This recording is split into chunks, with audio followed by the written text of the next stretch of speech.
Machalén, cirujana plástica y reconstructiva que trabaja dentro de nuestro servicio, y el objetivo de esto es hablar sobre ciertas cosas que tienen que ver con el cáncer de mama, ciertos conceptos,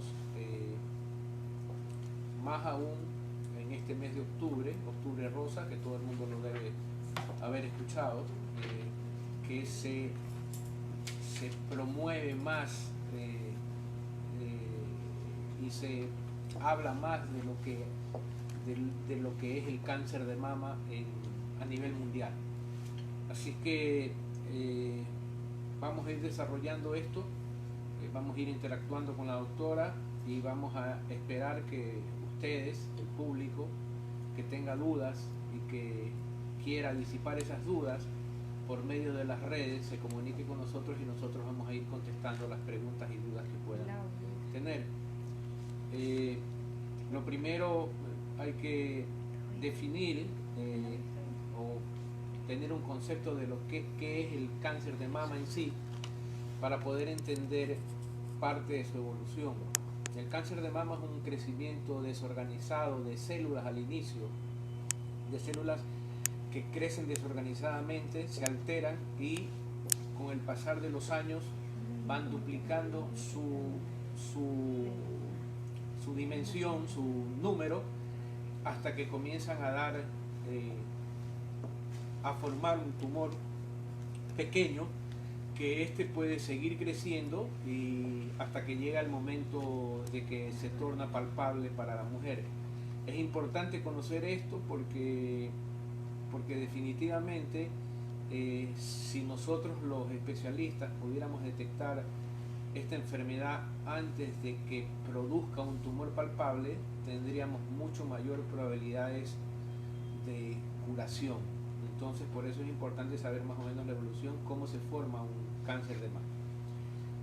Doctora, lo que yo quisiera que nos converse más o menos son los síntomas, qué es lo que una mujer se puede tocar, cómo es el tumor que tiene que ver con cáncer de mama y qué diferencias hay entre el tumor producido por cáncer de mama y el tumor benigno, que hay muchas pacientes, es más, en la mayoría de pacientes los tumores que se tocan, las bolas, son benignas, pero hay que saber más o menos las características de lo que es los signos y los síntomas del cáncer de mama. Bien, buenos días con todos. Estamos seguros que la información que podemos brindar a todos nuestros pacientes y sus familiares va a ser de mucha ayuda. Como dijo el doctor, el diagnosticar esta enfermedad a tiempo salva muchas vidas, evita muchas mutilaciones. Es por esto que comenzaremos con los síntomas. Los síntomas del cáncer de mama son signos que se pueden ver, no solamente palpar. Normalmente la mujer, que es la que mayormente es afectada por el cáncer de mama, esto no quiere decir que los hombres no lo puedan padecer, tiene que conocer sus mamas. Y para conocer sus mamas tienen que hacerlo desde edades tempranas. El autoexamen mamario debe ser hecho desde que la niña comienza a desarrollar sus caracteres secundarios, es decir, desde que comienzan a aparecer los botones mamarios. El autoexamen mamario debe hacerse por lo menos una vez al mes con la paciente desnuda frente a un espejo. Una vez que está frente al espejo, debe observar si hay diferencias entre una mama y otra, si hay aparición de signos en la piel, como por ejemplo granitos que no se curan, descamaciones que no estaban ahí, irregularidades en el contorno de la mama. También se pueden confundir con la celulitis. La celulitis es la piel de naranja. Son como hoyuelos que aparecen en la superficie mamaria y que nos dicen que algo está pasando dentro o por debajo de la piel que la recubre. También podemos encontrar salida del líquido a través del pezón. Este líquido solamente debe ser leche en el periodo de lactancia. Fuera de un periodo de lactancia no debe haber salida de absolutamente nada por la mama, por el pezón. Si es líquido sanguinolento, uno tiene que tomar mayor interés y obviamente buscar al especialista. ¿Qué más nos podría, bueno, antes de que continúe el doctor, vamos a especificar que el autoexamen mamario, vamos a hacer una mímica. El autoexamen mamario que debe ser hecho por las mujeres es bimanual, o sea, con las dos manos. Primero, una mano sobre la nuca y con la otra explorando la superficie de la mama en forma circular, de adentro hacia afuera, siguiendo las manecillas del reloj. Una vez que ha terminado la paciente con la superficie mamaria, comienza con la superficie axilar. Primero una mama y luego hace lo contrario con la otra mama. Esto realizado diagnosticar nódulos de más de 1 centímetro que estén cerca de la superficie de la piel. Si las mamas son muy voluminosas, obviamente no lo va a poder hacer y ahí vamos a recurrir a los estudios diagnósticos complementarios. ¿Qué nos puede decir sobre los estudios diagnósticos, doctor? Bueno, antes de hablar de los estudios diagnósticos, que quede claro, el autoexamen mamario nos va a ayudar a diagnosticar la enfermedad, porque la mujer desde muy temprana edad va a aprender a conocer sus mamas y cuando hay alguna anormalidad es ella la que se va a dar cuenta y va a recurrir al médico especialista, siempre al médico especialista. Como dijo bien la doctora, el autoexamen mamario se realiza 8 a 12 días después de la menstruación. Es un periodo en que el seno ha regresado a su estado normal después de la acción de las hormonas por las cuales ella menstrua, y siempre es con la mano derecha la mama izquierda, con la mano izquierda la mama derecha, y examinar no solo la mama sino la región de las axilas, porque a veces el cáncer comienza por la axila y a veces no se toca en la mama. Hasta aquí ese es un concepto claro. Y el segundo concepto claro es que, como bien dijo la doctora, el signo más importante de cáncer de mama es la presencia de un tumor. Hay que aclarar que el 90% de las veces el tumor cuando se toca es benigno, pero hay un pequeño porcentaje de tumores que se palpan que es cáncer. Por eso, cuando una mujer se palpa un tumor, hay que ir al médico especialista, es el único que puede diagnosticar la enfermedad. En cuanto a las imágenes, tenemos mamografía y eco y resonancia, son los 3 tipos de imágenes. La mujer sana debe empezar a realizarse chequeos preventivos a partir de los 40 años, hacerse una mamografía y eco, que es la manera de que nos ayuda a nosotros a diagnosticar una enfermedad cuando está empezando y no ha hecho tumor palpable, o sea que no se ve. Una pequeña sombra en la mamografía puede ser un cáncer que está empezando, así que es importante a partir de los 40 años hacerse mamografía y eco. En pacientes que tienen pruebas genéticas positivas, que es un mínimo número pero que existen, o sea positivas, o sea que genéticamente están predispuestas a desarrollar la enfermedad, la mamografía y el eco puede comenzar a partir de los 25 años y a eso le podemos agregar una resonancia magnética de mama.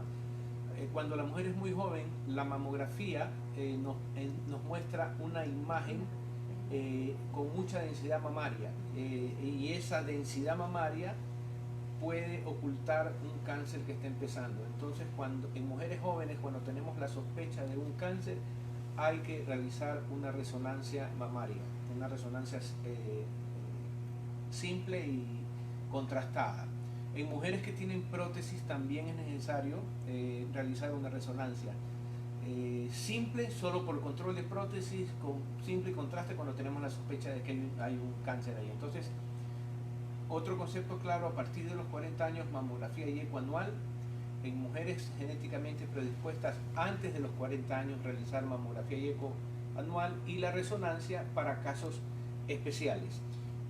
Perdón que lo interrumpa, hay una pregunta interesante que dice que por qué las mamografías solamente deben ser hechas en las mujeres adultas después de los 40.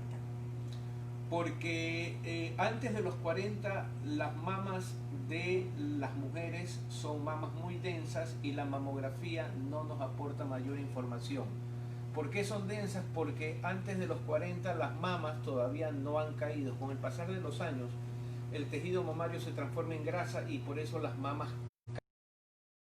se llama eso, Y entonces, antes de los 40 ese fenómeno todavía no se ha completado 100%, las mamas son muy densas y entonces la mamografía no aporta mayor información, a no ser que sea una mujer que tenga factores de riesgo y esté predispuesta genéticamente a tener cáncer. O sea, es decir, una mujer que tiene una prueba, que ya más adelante hablaremos, BRCA1 y BRCA2 positivo a la mutación de estos genes, tiene 80% de probabilidades de desarrollar la enfermedad. Entonces esa mujer hay que comenzar a vigilarla desde antes de los 30 años. Bien, ya que menciona las pruebas genéticas, podemos hablar un poco de las causas. El cáncer de mama tiene factores genéticos asociados, es decir, se puede heredar la predisposición a padecer un cáncer de mama si su madre o su abuela o sus tías han padecido cáncer de mama. Es por esto que las mujeres que tienen ese antecedente familiar deben ser controladas más estrechamente. Hay factores también, factores externos que contribuyen a la aparición o aumentan la posibilidad de padecer cáncer de mama. Es decir, entre estos podemos mencionar la obesidad, el consumo de azúcares muy refinados, el consumo de alcohol, el consumo de tabaco y la hormonoterapia que usan muchas mujeres para la contracepción. Sí, como bien dice Sandra, esos son factores predisponentes para desarrollar la enfermedad. Por eso hay que cuidarse, tener un estilo de vida sano, evitar la obesidad, evitar alcohol y tabaco, no chupen, por favor. También hay un factor hormonal de por medio, hay que disminuir los tratamientos hormonales. Hay mujeres que toman largo tiempo terapia de reemplazo hormonal, es decir, tratamientos con hormonas cuando llegan a la menopausia, y cuando ese tratamiento hormonal lo siguen mucho tiempo, ellas tienen un riesgo aumentado de desarrollar la enfermedad. Igual hay otros factores que tienen que ver con hormonas. La mujer que ha tenido una primera regla temprana, cuando se hacen señoritas, como lo conversamos con pacientes, cuando se hacen las señoritas antes de los 12 años y la menopausia les llega tardíamente después de los 52 años, eso quiere decir que esta mujer ha estado mucho más tiempo expuesta a la acción de las hormonas y por eso esa mujer tiene un riesgo ligeramente aumentado de tamaño. Pero básicamente las mujeres que tienen antecedentes familiares de cáncer de mama, sobre todo mamá, hermanas con cáncer de mama antes de los 50 años, tienen más riesgo de desarrollar la enfermedad. Un problema que tenemos siempre con pacientes que nos llegan a nuestra consulta tiene que ver con los diagnósticos por biopsia. Sandra, cuéntenos qué nos damos cuenta, con desgracia, en la institución de los diagnósticos por biopsia. Bueno, hay protocolos internacionales que nos facilitan el diagnóstico y tenemos que mencionar que estos protocolos deberían ser llevados muy a rajatabla, no solamente aquí en la institución, sino en todas las instituciones donde se trata pacientes con sospecha de cáncer de mama. El diagnóstico, una vez que tenemos los auxiliares complementarios, es decir, las imágenes, con algo sospechoso que nos haga pensar que ese bulto, que esa irregularidad dentro de la glándula puede ser un cáncer, entonces tenemos que hacer las biopsias. Las biopsias son de tres tipos: biopsias por aguja fina, biopsias por aguja gruesa y biopsias excisionales. Sin embargo, las últimas no deben ser hechas en consultorio. Están completamente proscritas y en realidad deberían ser hechas en quirófano cuando ya se tenga un diagnóstico, sea por aguja fina o por aguja gruesa. La paciente con un tumor de más de 1 centímetro va a diagnóstico por aguja gruesa y de menos de 1 centímetro podría ser hecho por aguja fina. Estas muestras obtenidas a través de la punción van al patólogo, el patólogo tiene que estudiarlas y decirnos si es positivo para malignidad en primer lugar y en segundo lugar qué tipo de cáncer, o sea, a qué familia pertenece ese tumor. Con esta información nosotros ya podemos hacer una planificación para su futuro tratamiento. Es decir, qué tipo de cirugía va a tener la paciente. Si la paciente es candidata a una tumorectomía tratamiento conservador o definitivamente tendría que ser llevada a quirófano para hacer una mastectomía. Bueno, este es otro concepto que tiene que quedar claro. Si el especialista, que es el único que puede llegar a esa conclusión, tiene frente a sí una paciente con un tumor sospechoso de cáncer, no se dejen hacer una biopsia en el consultorio con anestesia local. El procedimiento es hacer una biopsia bajo eco con una aguja gruesa. Ese es el procedimiento.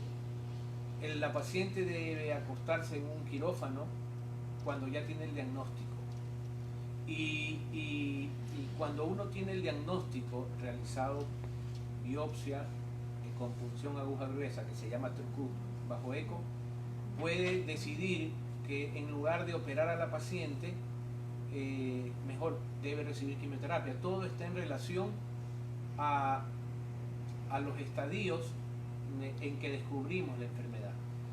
A esa biopsia que uno hace con aguja, le puede sacar, además del diagnóstico, le saca mucha información. Le saca el diagnóstico, le saca, hay que hacer unas pruebas de inmunohistoquímica, que son pruebas de patología, que nos permiten saber qué tan agresivo es el tumor. Una mujer puede tener un tumor de 1 centímetro con una inmunohistoquímica que nos hace tomar la decisión de que esa mujer debe empezar tratamiento con quimioterapia primero y después cirugía, o puede tener un tumor grande con una inmunohistoquímica favorable para ella, que nos puede hacer pensar que ella debe empezar con cirugía. Entonces es importante el concepto claro: las biopsias deben realizarse con punción con aguja gruesa bajo eco. La ecografista es haciendo un eco, ve la lesión y llega ahí con una aguja y saca un pedazo de tejido.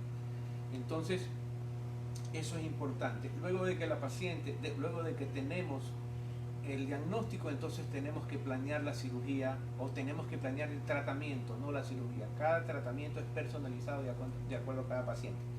¿Qué tenemos como procedimientos quirúrgicos ahora? Tenemos que hablar un poco de tratamiento y tenemos que especificar que el tratamiento no solamente del cáncer de mama, sino de todos los cánceres, es un tratamiento integral. Es decir, participan varias especialidades para un mismo fin, que es erradicar el cáncer del paciente. En lo que respecta a cáncer de mama, tenemos al cirujano oncólogo, el oncólogo clínico, el radiólogo, el radioterapeuta, el fisiatra, el departamento de psicología, que es el que tiene que dar mucho apoyo. Una vez que la paciente ha sido diagnosticada y empezamos la evaluación para dar el tratamiento, se decide si la paciente va primero a quimio o va a tratamiento quirúrgico. Tenemos que especificar dos conceptos, que son la neoadyuvancia y la adyuvancia. Las pacientes van a escuchar estos dos términos y a veces no los entienden, pero son necesarios. La neoadyuvancia significa que la paciente va a recibir primero quimioterapia antes de ir al quirófano. ¿Qué vamos a conseguir con esto? Que tumores grandes, que pueden ser tumores inoperables, se vuelvan operables, o que sean tumores medianos y con la quimioterapia se vuelvan tumores pequeños que nos permitan conservar la mama. La adyuvancia, por el contrario, es cuando la paciente, siendo diagnosticada, es candidata primero a la cirugía y luego de que ya el tumor sale y el patólogo nos da más información acerca de ese tumor, el oncólogo va a decidir qué tipo de tratamiento quimioterápico necesita, cuántas sesiones, cuánto tiempo va a recibir, y además también el patólogo nos va a dar información acerca de los ganglios axilares y si la paciente necesita o no recibir radioterapia. Uno de los tratamientos principales que hoy en día está a nivel mundial es la conservación de tejidos. Es decir, que nosotros hacemos hincapié en el diagnóstico temprano precisamente por eso, porque cuando encontramos tumores pequeños se puede conservar la mama. El tratamiento conservador en este momento está en primer lugar como tratamiento quirúrgico. ¿Qué es esto? Tumores pequeños, se puede hacer una tumorectomía, es decir, sacar el tumor con un margen de seguridad, o sea, alrededor de él un pedazo de tejido sano, que nos permita tener la seguridad de que no va a regresar el cáncer. El tratamiento conservador, una vez hecho, sacado el tumor, entramos a remodelar el resto de glándula que quedó. No es que va a quedar una glándula deforme. Se hacen maniobras de movilización de tejido de tal manera que esa mama vuelva a tener una forma de mama, que vuelva a estar en una posición normal. Sin embargo, va a ser una mama un poco más pequeña. A ver, eso es importante que lo sepan también. El término que resume lo que acaba de decir la doctora Chalén es oncoplastia.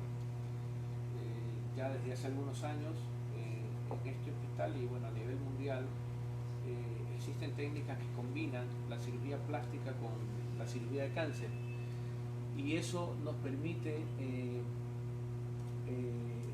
una paciente que tiene senos voluminosos, que tiene una enfermedad con un tumor pequeño, poder resolver su problema de cáncer sacando el tumor, realizando una cirugía conservadora, que como bien lo dijo la doctora, es sacar el tumor con un margen de tejido sano alrededor, y mediante técnicas de cirugía plástica, por eso el término oncoplastia, se puede realizar el levantamiento de las mamas en la misma cirugía, la reducción de las mamas en la misma cirugía, es decir, la paciente entra al quirófano a resolver su problema de cáncer y a resolver un problema estético.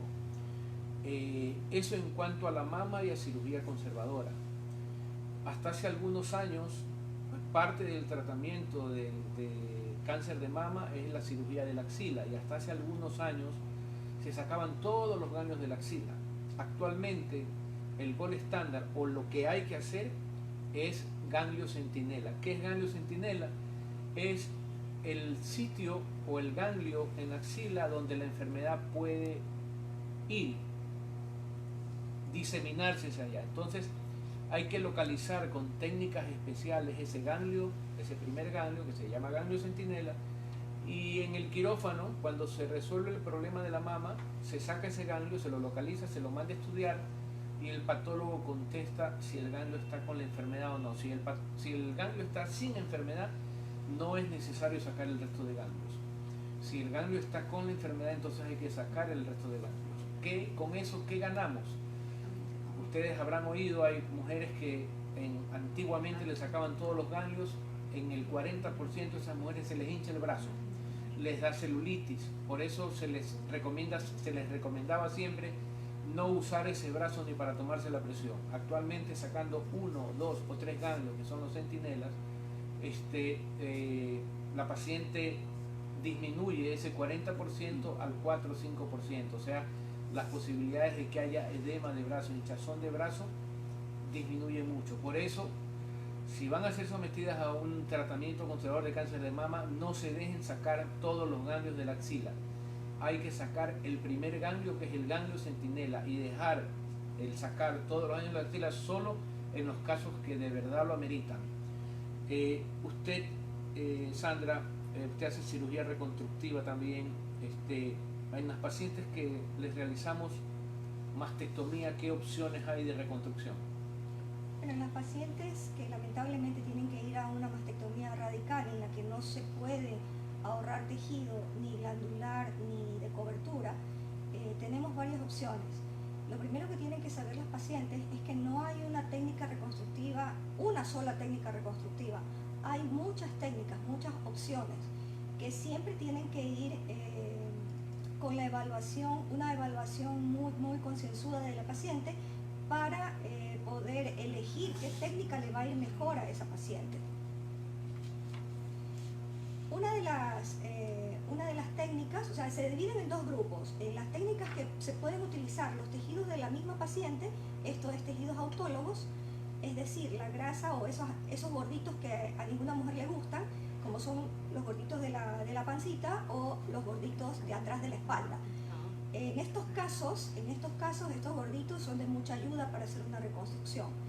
Podemos llevar esos gorditos de esos lugares alejados hacia los lechos de mastectomía, los remodelamos y formamos una mama nueva. De el otro grupo, en cambio, es el uso de expansores e implantes mamarios para la reconstrucción. Estos son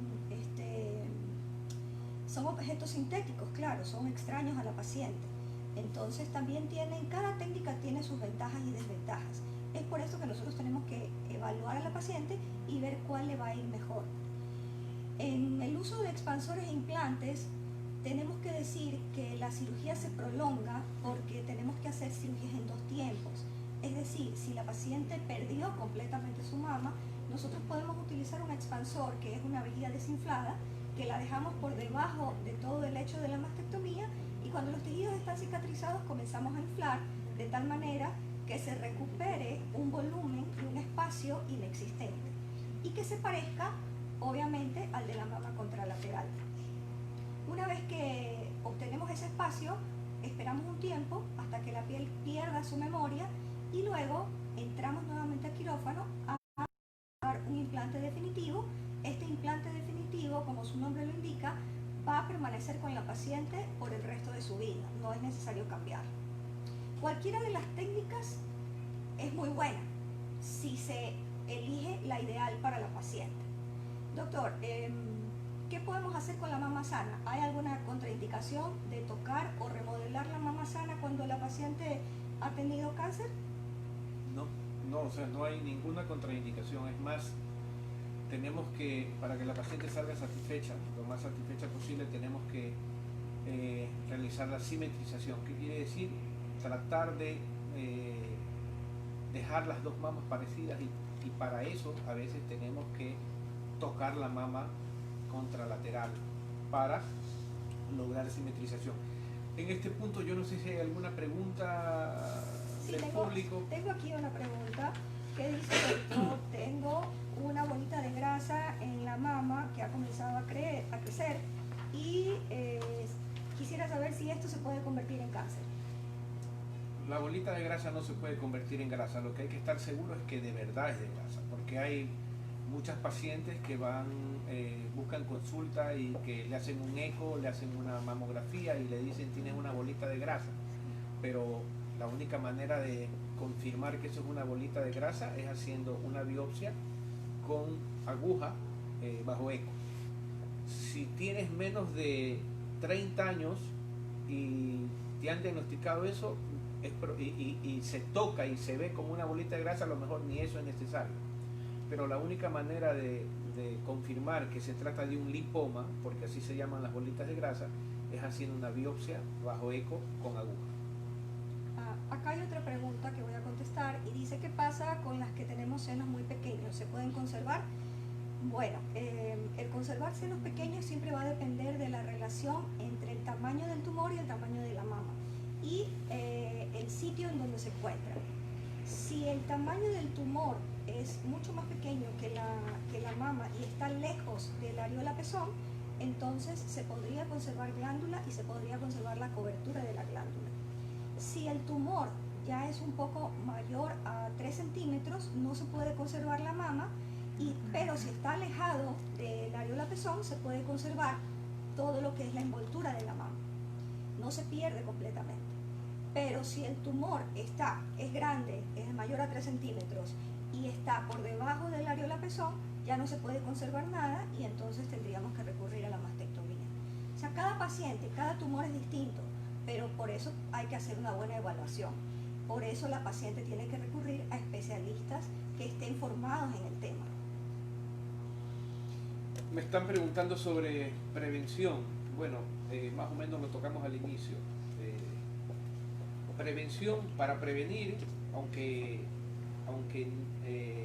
todo lo que les voy a decir es teoría, porque la persona puede tener un estilo de vida sano e igual desarrollar una enfermedad, pero está comprobado que en mujeres que llevan un estilo de vida sano, ejercicio, dieta, no alcohol, no obesidad, las probabilidades de desarrollar la enfermedad son menores que las mujeres que llevan un estilo de vida que no es sano. El uso de tratamientos hormonales se pueden hacer cuando son necesarias, pero siempre chequeándose las mamas. Mujeres con antecedentes familiares cercanos de cáncer de mama, sobre todo familiares que han tenido cáncer de mama antes de los 50 años, deberían de hacerse una prueba genética, que es la prueba del BRCA, hasta mastectomías reductoras. En cuanto a prevención, también los consejos que yo les puedo dar para prevenir la enfermedad y detectarla a tiempo cuando se puede curar al paciente. Tengo otra pregunta que dice que si la paciente es de tercera edad se puede hacer la reconstrucción luego de la mastectomía. Bueno, todas las pacientes tienen que saber que la reconstrucción es la primera opción. No importa la edad, no hay edad para el cáncer, no hay edad para la reconstrucción, siempre y cuando la paciente cumpla con que su estado general esté bueno, ¿no? Tenemos pacientes reconstruidas de 20, de 30, de 40, de 50, de 60 años sin ningún problema, pero llevando a cabo un buen protocolo quirúrgico. Sí, la edad no es una contraindicación para la reconstrucción. En realidad son los deseos de las pacientes que nos hacen plantear la reconstrucción mamaria, y el estado general de ella cuenta, pues, ¿no? La mujer tiene que estar en buenas condiciones, y de acuerdo a su edad y a su condición general se puede plantear, como dijo Sandra también, la alternativa de reconstrucción que más le convenga a esa paciente. El tratamiento de cáncer de mama y la reconstrucción mamaria son procedimientos que actualmente son personalizados. A cada paciente le conviene tal o cual cosa como tratamiento, tanto en cuanto a su enfermedad como a reconstrucción mamaria. Doctor, ¿el cáncer de mama en hombres es igual que en la mujer? Sí, el 1% de los cánceres de mama son en varones. El porcentaje es mínimo, pero existe. Y los tratamientos son exactamente iguales, con la diferencia que a un hombre, por el volumen de su glándula mamaria, no se puede hacer un tratamiento conservador. Entonces, generalmente hay que hacer una mastectomía, igual hay que hacer angiocentinela, igual tratamiento con quimioterapia va cuando es necesario, igual va los tratamientos como hormonoterapia, o sea, es exactamente igual el tratamiento en el varón que en la mujer, sabiendo que el 1% de los cánceres nada más son en varón, pero hemos tenido pacientes con cáncer de mama en varón. Otra pregunta aquí tenemos, que si la biopsia altera el cáncer. Una biopsia mal hecha no altera la evolución de la enfermedad, altera la planificación de una buena cirugía y obviamente los resultados. Sí, por eso es que les decimos a ustedes, la biopsia tiene que ser hecha con una punción, porque si ustedes se someten a una biopsia incisional o excisional, que es sacar el tumor a pedazos, a veces con anestesia local, o sacar el tumor dejando tejido tumoral ahí, altera la planificación del tratamiento quirúrgico después. ¿Qué quiere decir esto? Que una mujer que pudo haberse sometido a una cirugía conservadora de mama va a terminar en mastectomía porque no sabemos qué cantidad de tumor quedó ahí. Entonces, por eso es importante que quede claro de que las biopsias no se deben hacer de manera ambulatoria, con anestesia local, en un consultorio. Sacar el pedazo de tumor, sacar a pedazos el tumor es un problema después para poder planear su tratamiento quirúrgico. Tengo otra pregunta, doctor. Dice, si sale gen positivo y yo soy joven, ¿puedo someterme a algún tratamiento desde temprana edad? Sí, si es que si la mujer es genéticamente predispuesta, o sea que las pruebas de BRCA1 y BRCA2 están positivas, la solución es realizarse una mastectomía reductora de riesgo bilateral. ¿Qué quiere decir sacarse las dos mamas y hacer una reconstrucción con prótesis? Es la única explicación para realizar una mastectomía bilateral reductora de riesgo, es tener esa prueba positiva. De lo contrario, no se debe hacer. Hay muchas mujeres que por miedo al cáncer quieren sacarse los senos y hacerse una reconstrucción. Mientras lo pueden hacer, y se toparán con algún cirujano que lo puedan hacer, pero esas mujeres no tienen indicación mientras no se hagan esa prueba genética. Y ya que hablamos de las pruebas, ¿dónde se hacen las pruebas? ¿Quién hace las pruebas? Bueno, hay algunos centros privados que hacen las pruebas privados. Desgraciadamente en Solca todavía no las tenemos, tengo que decirlo, pero sí hay en Guayaquil, en Ecuador, centros donde hacen esas pruebas genéticas. También tienen que recordar las pacientes que han sido mastectomizadas hace mucho tiempo atrás, que también tienen opción de reconstrucción. No es porque me mastectomizaron hace 20 años, me tengo que quedar así el resto de mi vida. Siempre digo que la paciente con cáncer de mama merece algo más que estar libre de cáncer, merece estar completa. Entonces, el haber pasado mucho tiempo así no significa que no se pueda hacer, siempre se puede reconstruir. Sí, eso es importante lo que acaba de decir Sandra. La reconstrucción mamaria puede ser inmediata en la misma cirugía, cuando se plantea la mastectomía, y ahí las opciones de reconstrucción son algunas, o una mujer, o tardías, o sea, la mujer se hizo la mastectomía, porque hasta hace algunos años la reconstrucción era proscrita por los cirujanos mastólogos. Decían que la reconstrucción podía tener injerencia sobre la evolución de la enfermedad, entonces no se hacía reconstrucción. Pero la reconstrucción no tiene nada que ver con la evolución de la enfermedad. Entonces hay mujeres, muchísimas mujeres en nuestra ciudad que han sido mastectomizadas, que nunca les plantearon reconstrucción. A esas mujeres hay que decirles que hay la reconstrucción diferida, que se puede, aunque hayan pasado muchos años, realizar la reconstrucción. Hay algunas alternativas que tienen que ver con que si la paciente recibió una radioterapia o no, pero el tiempo que haya pasado no tiene injerencia, se puede realizar una reconstrucción diferida.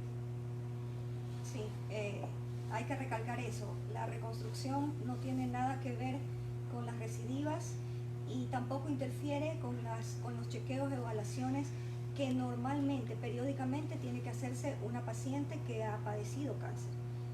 Con o sin reconstrucción va a tener que hacer los mismos chequeos. Sí, es importante también que la paciente que se opera tiene que someterse a un protocolo de vigilancia luego de haber terminado sus tratamientos. Aquí en Solca y en otros centros, en los centros anticáncer, la paciente debe chequearse cada 4 meses por 2 años, luego cada 6 meses por 2 años más, y luego un control anual. Esos controles implican el control clínico por el médico que la operó o el oncólogo clínico que le dio la quimioterapia, y cada año, desde el primer año, realizarse control de imágenes, mamografía, eco de mama, imágenes de abdomen y pelvis para ver cómo está su hígado, cómo están sus ovarios, con un estándar de toras a ver cómo están sus pulmones. Y hay otros exámenes más específicos que dependen de los síntomas que pueda tener una mujer. Entonces, como yo digo, desde que yo opero a una paciente, le digo a la paciente que se casó conmigo porque nos vamos a tener que ver toda la vida hasta que el de arriba nos lleve. Porque la paciente, así como se opera, tiene que seguir chequeando y no abandonar ese seguimiento, porque es la única manera de poder detectar si la enfermedad ha regresado y poder actuar a tiempo. Aprovechamos de una vez para saludar a todas nuestras pacientes y felicitarlas por su lucha. Siempre estamos contentos y a su lado. Diana, Mariana, Sandra, todas nuestras pacientes. Sí, hay una pregunta, dice, ¿es más propensa a tener cáncer de mama una mujer que tuvo reducción del busto? No, eso no tiene nada que ver con cáncer de mama. Lo que puede una mujer que ha tenido cáncer, que ha tenido reducción de mama, puede con el pasar de los años desarrollar bajo la cicatriz de la reducción nódulos que tienen que ver más con la cicatrización y que pueden hacer confundir al médico o al paciente mismo de que eso es un tumor malo, pero no tiene nada que ver una cosa con la otra. No sé si estamos claros en todo lo que hemos hablado, y yo creo que por el momento nos despedimos. Espero que no sea hasta el próximo octubre de 2021, sino hasta en cualquier momento. Recuerden, siempre atentas. autoexamen. Gracias.